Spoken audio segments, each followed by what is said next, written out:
dakuin na natin yung mga senador, mga kababayan. Kung nauna ho at nasa oblo na ho, ito pong si dating Senador Ramon Bong Revilla. Ngayon naman po, mga kababayan, ang naibabalita, si Boss Jewel naman ho, mga bossing. Si Boss Jewel naman ho, mga kababayan. Biruin mo, sinampal si Boss Jewel. Sabi nung balita ng Abante, anak natin na pa, oh. Oh, Boss Joel Villanueva, sinampal ng 3 non-bailable na kasong malversation sa Department of Justice, sa DOJ. Nako po, mga kababayan.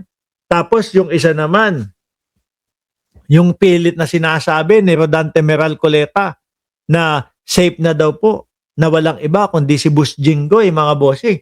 Ayon, late, late yung abogado para i-cross-examine yung mga witness na laban dito kay Jinggoy Estrada. Mukhang hindi man po natuloy, hindi man po nangyari, mga boss chief sir, yung sinabi na bago magpasko, meron ng mga big fish na mga makukulong, mukhang pagkatapos naman po ng Pasko, mukhang matutuloy.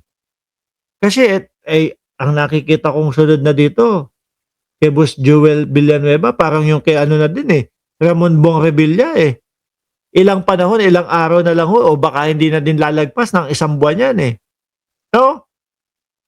Baka susunod, eto na. Ang tanong natin dyan, sino kaya ang gagayahin niya?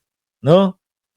Kasi, si Ramon Bong Revilla, mga bossing, humahanga ako sa kanya, hindi yung kung ano man yung issue niya, hindi yun yung hinahangaan ko. Humahanga ako sa kanya kasi nagpakalalaki na harapin. No? O sige, eto talaga ang kailangan gawin na magpakulong ako habang nililitis yung kaso ko. Tumindig tumayo, mga bossing. Yung isa naman, yung Bato de la Rosa naman, tago. Ngayon, ang tanong, sino ang gagayahin na estilo nitong si Boss Joel Villanueva? Si Bato kaya? Or si Ramon Bong Revilla Jr., mga bossing? Yan ang ilagay nyo sa comment section nyo. Baka gayahin yan si Gringo Hunasan noong may kaso pa noon. Hindi natin alam kasi medyo tahimik. Si Chis Escudero din, medyo tahimik na din ho nitong mga nakaraang mga buwan, mga boss chief sir. Sila ho yung may mga pangalan di ba? Lalo na diyan sa Senado.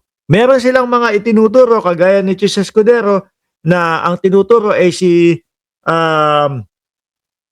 House Speaker o dating Speaker Martin Romualdez, wala namang patunay, wala namang ebidensya. Yung sa kanila ho, hindi naman po aabot ng sasampalin ng 3 non-bailable na kaso yan. No, malversation. Sakit nito. Mukhang dito kay Boss Joel Villanueva, first time mangyayari, Pero at least, magkasama sila ni Ramon Bong Revilla. At least, kung sakali na ooblo, etong si Boss Joel, mapapayuhan siya ni Ramon Bong Revilla. Ganito yan, Ganito yung mga pinaggagawa ko dati. Dati, nung nakulong ako, okay lang naman. Malalagpasan din natin ito. Sabi ni Sir Danilo Espeo, si Kibuloy baka sa JIL Church magtago. Kung totoo man ho ito, yung mga issue dito kay Boss Joel Villanueva. Parang lumalabas nito, ginamit niya yung pagiging pastor niya. Ulitin ko ho, kung totoo man, yung mga issue dito kay Boss Joel Villanueva, parang ang lumalabas po dito ay ginamit niya yung pagiging pastor niya, para magkubli doon, pagmukain yung sarili na mabait, pero ang katotohanan, kademonyohan pala yung ginagawa. Di ho ba? Uulitin ko ho, kung totoo yung issue sa kanya, banal na aso, santong kabayo. Yun ang tawag doon. Sana gayahin nila si Angelo Reyes. Uy, grabe ka naman, Ramon Sibon. Magbabaril. Kawawa naman itong mga ito. para ho sa akin, kung talagang kinakailangan na sumuko sila, mga kababayan, eh, sumuko sila, no? Huwag sila magtago. Dahil ang pagtatago ho, mga boss chipamo, sir, ano daw ang sabi ni Bato de la Rosa, kapag ka ikaw daw ay nagtago, is a sign of guilt daw ho, mga bossing. Paraiba lang ang alam. Sabi nga ni Hart, how? Isa pa yun. Baka ho sa mga pagpasok ng next week, Chis Escudero naman. Di ho ba? Ako'y magpapaalam na ho. No? Maraming salamat and God bless po sa ating lahat, mga kababayan. Sa kunabirahan! Go!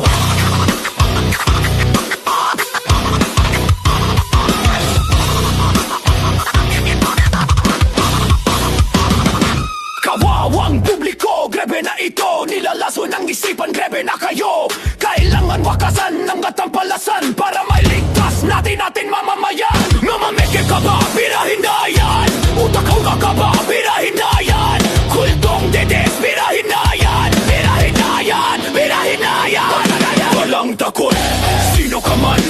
Basta para sa katotohanan. Eto na, handa ka na ba? Tabing kahuan, dito na birahan. Walang takot, sino ka man. Basta para sa katotohanan. Eto na, handa ka na ba? Tabing kahuan, dito na birahan. Dito na birahan.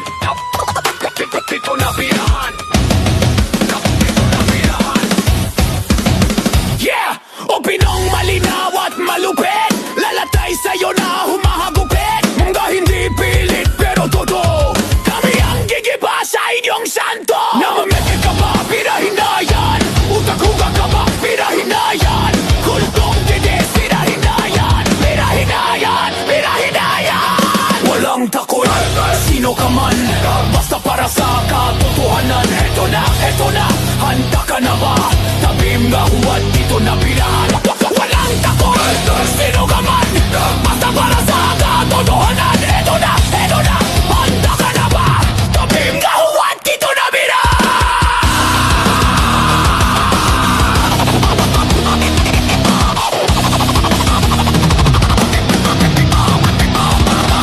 Boss Mac, ano na? Basta Kero, ano na? Banat Boy Niolo. What's up, ganda? Boss Mac, ano na? Basta Kero, ano na? Banat Boy Niolo.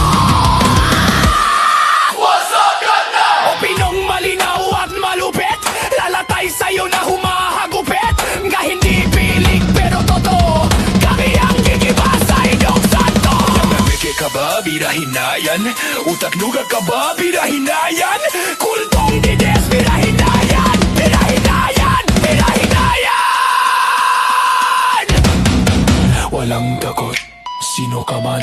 Basta para sa katotohanan. Ito na. What's up, ganda? Boss Mac, ano na? Basta Kero, ano na? Banat Boy Niolo. What's up, ganda? Boss Mac, ano na? Basta Kero, ano na? Banat Boy Niolo. What's up, ganda? O pinisong malina at malupit, lalatay sa'yo na humahagupit. Mahinding pilit pero totoo, kami ang gigiba sa inyong santo. Namimeke ka ba? Birahin na yan. Utak-uga ka ba? Birahin na yan. Kultong dinis? Birahin na yan. Birahin na yan. Birahin na yan. Walang takot, sino ka man. Basta para sa katotohanan. Ito na, handa ka na ba? Tabim gawan, dito na binahan. Walang takot, sino ka man. Basta para sa katotohanan. Ito na, handa ka na ba? Tabim gawan, dito na birahan.